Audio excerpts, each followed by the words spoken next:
خدا کی حمد کرتی ہے، روح القدس سے بھر جاتی ہے، جوش سے بھر جاتی ہے اور خدا کی حمد کرنے لگ جاتی ہے، اس کی پرستش کرنے لگ جاتی ہے۔ اسی طرح اسی باب کی 67 نمبر ورس دیکھیں، یہاں پر زکریا کا ذکر ہے، اور زکریا کون ہے؟ الشبا کا خاوند ہے۔ زکریا کیا کہتا ہے؟ اور اس کا باپ زکریا روح القدس سے بھر گیا اور نبوت کی راہ سے کہنے لگا، خداوند اسرائیل کے خدا کی حمد ہو، کیونکہ اس نے اپنی امت پر توجہ کر کے اسے چھٹکارا دیا اور اپنے خادم داؤد کے گھرانے میں ہمارے لیے نجات کا سینگ نکالا۔ زکریا جب یسوع مسیح کی بات سنتا ہے، یعنی اس پیدائش کی بات سنتا ہے، اور یہ جو داؤد کے گھرانے سے نجات کا سینگ ہے، یہ بیسیکلی کس کا ریفرنس ہے؟ یہ یسوع مسیح سے متعلق ریفرنس ہے۔ تو وہ روح القدس سے بھر جاتا ہے اور وہ خوشی کرتا ہے، وہ شادمانی کرتا ہے، وہ خدا کی پرستش کرتا ہے، اس کی حمد کرنے لگ جاتا ہے۔ پھر اس کے بعد لوکا کی انجیل اس کا دوسرا باب دیکھیں، لوکا کی انجیل اس کے دوسرے باب کی 13ویں آیت میں لکھا ہے، یہ بھی یسوع مسیح کی پیدائش کے موقع پر ہے، اور یکا یک اس فرشتے کے ساتھ آسمانی لشکر کی ایک گروہ خدا کی حمد کرتی اور یہ کہتی ظاہر ہوئی کہ عالم بالا پر خدا کی تمجید ہو اور زمین پر ان آدمیوں میں جن سے وہ راضی ہے صلح۔ فرشتوں کا کیا رسپانس ہے؟ وہ خدا کی حمد کرتے ہیں، وہ خدا کی تمجید کرتے ہیں، خدا کی پرستش کرتے ہیں۔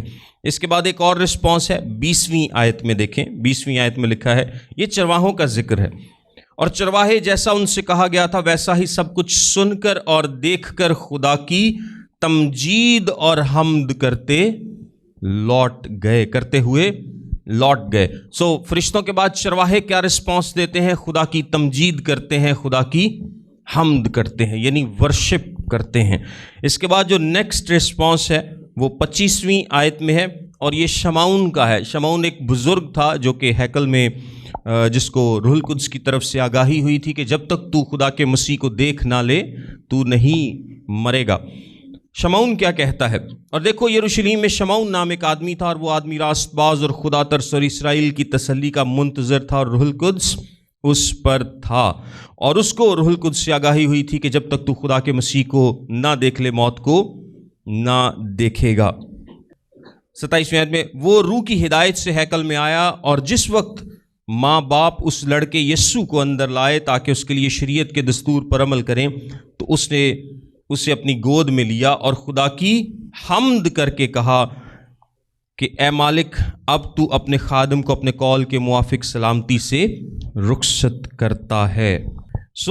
شمعون کا رسپانس کیا ہے؟ وہ خدا کی حمد کرتا ہے، اس کی پرستش کرتا ہے۔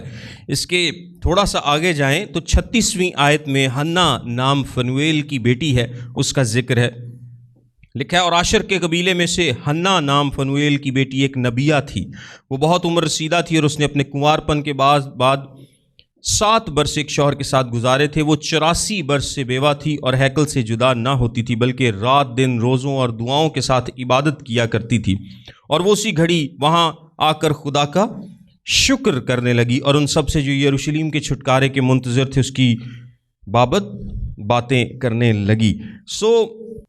حنا کیا کرتی ہے؟ خدا کا شکر کرتی ہے۔ ابھی تک آپ نے رسپانسز دیکھیں کہ جب بھی کسی کو مسیح کی پیدائش، اس کے آنے کا پتہ چلتا ہے تو وہ کیا کرتا ہے؟ خدا کی حمد کرتا ہے، خدا کا شکر کرتا ہے، خدا کے نام کو جلال دیتا ہے، اس کی پرستش کرتا ہے، اس کی عبادت کرتا ہے۔ ایک اور رسپانس دیکھیں میرے ساتھ، متی کی انجیل اس کا دوسرا باب اور اس کی دوسری آیت میں، یہ مجوسیوں کا بیان ہے، مجوسیوں کے تعلق سے لکھا ہے، یہودیوں کا بادشاہ جو پیدا ہوا ہے وہ کہاں ہے؟ مجوسی پوچھتے ہیں، کیونکہ پورب میں اس کا ستارہ دیکھ کر ہم اسے سجدہ کرنے آئے ہیں۔ ہم اسے کیا کرنے آئے ہیں؟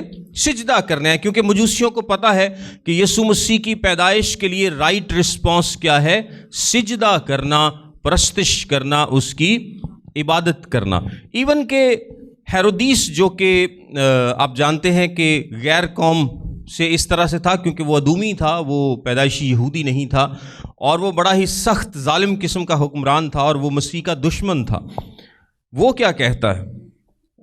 ہیرودیس سے جب بات کی گئی تو ہیرودیس کیا کہتا ہے؟ 8ویں آیت میں لکھا ہے، وہ مجوسیوں کو بھیجتا ہے اور یہ کہہ کر انہیں بیت لحم کو بھیجا کہ جا کر اس بچے کی بابت ٹھیک ٹھیک دریافت کرو، اور جب وہ ملے تو مجھے خبر دو تاکہ میں بھی آ کر اسے سجدہ کروں۔ ہیرودیس کو بھی پتا ہے کہ مسیح کی پیدائش کا رائٹ رسپانس، رائٹ رد عمل کیا ہونا چاہیے، ہمیں کیا کرنا چاہیے۔ لیکن ایک اور بڑا ہی خوبصورت رسپانس ہے، اور یہ شاید سب سے خوبصورت رسپانس ہے، اور یہ ایسے شخص کا ہے جو کہ مسیح کی زندگی کے ساتھ سب سے زیادہ ایسوسیٹڈ ہے، سب سے زیادہ قریب ہے۔ زمینی زندگی میں جو فضل اس شخصیت کو ملا وہ کسی اور کو نہیں ملا کہ وہ مسیح کے اتنے قریب ہو سکے جتنی یہ شخصیت تھی، اور وہ کون تھی؟ مقدسہ مریم کی شخصیت تھی۔ اور مقدسہ مریم جب یسوع مسیح کی خبر ملتی ہے تو مقدسہ مریم کا رسپانس کیا ہے؟ آئیے دیکھتے ہیں لوکا کی انجیل اس کا پہلا باب اور اس کی 46ویں آیت سے لکھا ہے، مریم حمد کا گیت گاتی ہے۔ مریم کیا کرتی ہے؟ حمد کا گیت گاتی ہے۔ یہ مریم کا زبور ہے نئے عہد نامے میں، اور یہ ایک بڑا ہی خوبصورت زبور ہے، خوبصورت گیت ہے۔ میں اس کی پہلی 3 آیات آپ کے سامنے پڑھوں گا۔ لکھا ہے، پھر مریم نے کہا، میری جان خداوند کی بڑائی کرتی ہے اور میری روح میرے منجی خدا سے خوش ہوئی، کیونکہ اس نے اپنی بندی کی پست حالی پر نظر کی، اور دیکھ اب سے لے کر ہر زمانے کے لوگ مجھ کو مبارک کہیں گے، کیونکہ اس قادر نے میرے لیے بڑے بڑے کام کیے ہیں، اور اس کا نام پاک ہے، اور اس کا رحم ان پر جو اس سے ڈرتے ہیں پشت در پشت رہتا ہے۔ اس نے اپنے بازو سے زور دکھایا، اور جو اپنے تئیں بڑا سمجھتے تھے ان کو پراگندہ کیا۔ اس نے اختیار والوں کو تخت سے گرا دیا اور پست حالوں کو بلند کیا۔ اس نے بھوکوں کو اچھی چیزوں سے سیر کر دیا اور دولت مندوں کو خالی ہاتھ لوٹا دیا۔ اس نے اپنے خادم اسرائیل کو سنبھال لیا تاکہ اپنی اس رحمت کو یاد فرمائے جو ابراہیم اور اس کی نسل پر اب تک رہے گی، جیسا اس نے ہمارے باپ دادا سے کہا تھا۔ اور مریم 3 مہینے کے قریب اس کے ساتھ رہ کر اپنے گھر کو لوٹ گئی۔ جو میں چاہتا ہوں کہ ہم جن 3 آیات پر غور کریں وہ 46، 47 اور 48ویں آیت کا پہلا حصہ ہے، جس میں مریم کہتی ہے، میری جان خداوند کی بڑائی کرتی ہے اور میری روح میرے منجی خدا سے خوش ہوئی، کیونکہ اس نے اپنی بندی کی پست تھالی پر نظر کی۔ سو مریم کا رسپانس کیا ہے؟ مریم کا رسپانس ہے پرستش، اور پرستش کے بارے میں ہم پہلے بھی سیکھ چکے ہیں کہ پرستش صرف گیت گانے کا نام نہیں ہے۔ گیت گانا پرستش کا ایک حصہ ہے، لیکن پرستش بیسیکلی کیا ہے؟ خدا کی حمد کرنا، اس کی تعریف کرنا، اس کے نام کو جلال دینا، ساری چیزیں پرستش کا حصہ ہیں۔ بہت لمبی لسٹ ہے، لیکن اصل میں اس کا مطلب کیا ہوتا ہے؟ آنر کرنا، عزت دینا۔ جو پروسکونے لفظ یونانی زبان میں پرستش کے لیے استعمال ہوا ہے، یہ بیسیکلی استعمال ہوتا تھا جب لوگ بادشاہوں کے سامنے جھک کر ان کا ہاتھ چوما کرتے تھے اور ان کو عزت دیا کرتے تھے۔ یعنی ایک لو سٹیٹس کا آدمی جب ہائی سٹیٹس کے آدمی کو عزت دیتا تھا تو اسے کیا بولتے تھے؟ پروسکونے۔ لیکن کرسچن کانٹیکسٹ میں اس کا کیا مطلب ہے؟ جب ایک آدمی جس کا سٹیٹس لو ہے، اور وہ کون ہے؟ ہم خداوند کو عزت دیتے ہیں، اس کو جلال دیتے ہیں، اور خداوند کو عزت اور جلال دینے کا مطلب یہ ہے کہ جو خداوند کی صفات ہیں، جو خداوند کے اوصاف ہیں، ہم ان کو تسلیم کرتے ہیں۔ ہم ان کو کیا کرتے ہیں؟ تسلیم کرتے ہیں، قبول کرتے ہیں، اور اس کی تعریف کرتے ہیں۔ خداوند کے نام کو جلال دینا ہے۔ سو مریم کا جو رسپانس ہے وہ ورشپ ہے۔ یہاں پر میں آپ کو پرستش ہی کی بات سے 4 ایٹیچیوڈ، جو پرستش کا ایٹیچیوڈ ہے، اس میں جو 4 اس کے اوصاف ہوتے ہیں وہ آپ سے شارٹلی شیئر کروں گا تاکہ ہم اس کو تھوڑا سا سمجھ سکیں ان 3 آیات سے، کہ ایک جو ورشپ کا ایٹیچیوڈ ہوتا ہے، اور جس طرح شکر گزاری ایک رویہ ہے۔ شکر گزاری کیا ہے؟ ایک رویہ ہے۔ شکر گزاری کوئی ون ٹائم ایونٹ نہیں ہے۔ یعنی ایسا نہیں ہے کہ میں ابھی شکر گزاری کر رہا ہوں تو کل شکر گزاری نہیں کر رہا، یا میں کوئی عبادت کروں تو وہ شکر گزاری، اور عبادت جب نہیں کر رہا تو وہ نہیں شکر گزاری۔ شکر گزاری ایک رویہ ہے، ایک طرز زندگی ہے، ایک طرز عمل ہے، اور یہ 24 گھنٹے ہوتا ہے، لگاتار ہوتا ہے، یہ رکتا نہیں ہے۔ شکر گزار ہونا ایک رویہ ہے۔ آپ جتنی مرضی دیگے چڑھا لیں، لیکن اگر آپ کا دل ہر وقت خداوند کے حضور میں شکر گزار نہیں ہے تو پھر آپ کی زندگی میں شکر گزاری نہیں ہے۔ دیگا چڑھانے شکر گزاری نہیں، ٹھیک ہے وہ بھی آپ دے سکتے ہیں اگر آپ کسی کو کھانا کھلانا چاہیں، کوئی عبادت کرانا چاہیں، وہ بھی آپ کر سکتے ہیں، لیکن اصل میں شکر گزاری ایک رویہ ہے۔ اسی طرح پرستش بھی ایک رویہ ہے۔ صرف چرچ میں آ جانا، گیت گا لینا، عبادت کر لینا، صرف یہ پرستش نہیں ہے۔ پرستش بھی ایک شکر گزاری کی طرح کیا ہے؟ رویہ ہے، اور جو ہر وقت آپ کے ساتھ رہتا ہے۔ آپ کی زندگی سے خداوند کی پرستش نظر آنی چاہیے، آپ کے رویے سے، آپ کے طرز عمل سے، آپ کے زندگی گزارنے سے اس کی پرستش نظر آنی چاہیے، اور یہ ہر وقت ہوتی ہے اور ہر وقت ہو سکتی ہے۔ جس طرح پولس رسول نے کہا نا کہ ہر وقت خوش رہو، پھر کہتا ہوں کہ خوش رہو۔ اس کا کیا مطلب ہے؟ کہ آپ کو ہر وقت خوش رہنا ہے، اور چونکہ اس نے کہا ہے، اس کا یہ بھی مطلب ہے کہ آپ ہر وقت خوش رہ سکتے ہیں، خداوند میں خوش رہ سکتے ہیں، خداوند میں خوش رہ سکتے ہیں۔ اور وہ یہ بیان بھی کرتا ہے کہ ہمیں دکھ بھی دیا جاتا ہے، تکلیف بھی دی جاتی ہے، ہم پھر بھی خوش ہیں۔ آپ دکھ میں بھی خوش ہیں، تکلیف میں بھی خوش ہیں، کیونکہ آپ خوش رہ سکتے ہیں، کیونکہ آپ خداوند میں خوش ہیں، اس پر بھروسہ کیے ہوئے ہیں، اس لیے آپ خوش بھی رہ سکتے ہیں، آپ شکر گزار بھی رہ سکتے ہیں، اور آپ پرستش بھی کر سکتے ہیں۔ سب سے پہلی خوبی جو ہے پرستش کی، وہ یہ ہے کہ پرستش دل سے ہوتی ہے۔ پرستش کیا ہوتی ہے؟ دل سے ہوتی ہے۔ 46ویں آیت میں لکھا ہے، پھر مریم نے کہا، میری جان خداوند کی بڑائی کرتی ہے، اور میری روح میرے منجی خدا سے خوش ہوئی۔ یہاں پر دو لفظ قابل غور ہے۔ پہلا لفظ کون سا ہے؟ میری جان، میری جان، اور دوسرا لفظ کون سا ہے؟ میری روح۔ اور یہ جان، روح اور سول جو ہے، یا جان اور روح جو ہے، یہ اکثر انٹرچینج کر کے استعمال ہوتے ہیں، لیکن دونوں کا کیا مطلب ہے؟ میرا انر سیلف، میرا انر سیلف، میرے اندر کا آدمی، میرے اندر کی شخصیت، میرا انر پرسن، اس کی بات ہو رہی ہے کہ میں خداوند کی پرستش کیسے کر رہی ہوں؟ دل سے کر رہی ہوں۔ میں خداوند کی پرستش کیسے کر رہا ہوں؟ دل سے کر رہا ہوں۔ یہ پرستش روح سے ہوتی ہے، جان سے ہوتی ہے، آپ کے اندر سے نکلتی ہے۔ یہ کوئی وہ نہیں ہے، پرفارمنس نہیں ہے۔ پرفارمنس کیسے ہوتی ہے آپ کو پتہ ہے؟ ویسے تو پرفارمنس لیے بھی لوگ لفظ استعمال کرتے ہیں، پرفارمنس جو نے جان پاتی کہندے ہیں کہ نہیں یار انہیں پرفارمنس کی تھی لیکن وہ جان پاتی۔ یہ کی مطلب ہوتا ہے؟ مطلب یہ ہوتا ہے کہ وہ دل نال کیتی، انہیں وہ دے اندروں نکلی ہے۔ لیکن پرفارمنس بیسیکلی کیا ہوتی ہے؟ ایک ظاہری ایکٹ ہوتا ہے، اور وہ تو دنیاوی بات ہے نا۔ تو لوگ اگر دنیاوی کاموں میں اتنی جان لڑا سکتے ہیں یا اتنے دل سے اس کو کر سکتے ہیں، تو روحانی کاموں میں تو یہ بہت ہی زیادہ ہونا چاہیے۔ پرستش ہمیشہ دل سے ہونی چاہیے، آپ کی سول سے ہونی چاہیے، آپ کی اسپرٹ سے ہونی چاہیے، آپ کے انر پرسن سے ہونی چاہیے۔ یہ کوئی ظاہری ایکٹ نہیں ہونا چاہیے کہ میں آؤں، میں بیٹھوں، میں دعا کروں، میں لوگوں کو نظر آؤں، میں چرچ آتا ہوا نظر آؤں، میں رسومات کرتا ہوا نظر آؤں، میں یہ مطلب جو بھی ہم ظاہری چیزیں پرفارم کرتے ہیں، اگر یہ ساری ظاہری چیزیں دل سے نہیں ہیں، آپ کے اندر سے نہیں نکلتی، from deep down in side your heart, تو پھر یہ کیا ہے؟ پھر یہ پرفارمنس ہے، پھر یہ ایکٹنگ ہے۔ اور ایکٹر کے لیے جو لفظ استعمال ہوا ہے نئے عہد میں، وہ بیسیکلی ریاکار ہے۔ پھر یہ کیا ہے؟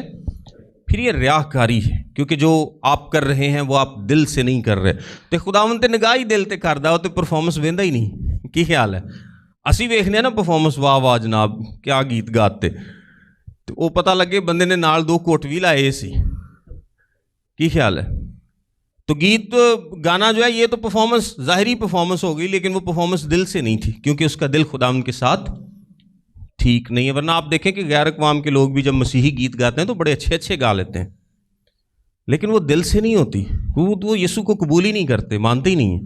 تو یہ کیا ہے؟ یہ ریاکاری ہے، یہ پرفارمنس ہے، یہ ظاہری ہے، یہ دنیاوی ہے، یہ اوپر سے ہے، اس کا کوئی فائدہ نہیں ہے۔ سو مریم کی پرستش میں ہم پہلا جو اس کا ایلیمنٹ دیکھتے ہیں وہ کہتی ہے، میری جان خداوند کی بڑائی کرتی ہے، اور میری روح میرے منجی خدا سے خوش ہوئی۔ سو پہلی بات ہم نے دیکھی کہ پرستش جو ہے یہ دل سے ہوتی ہے، یہ اندر سے نکلتی ہے۔ اندر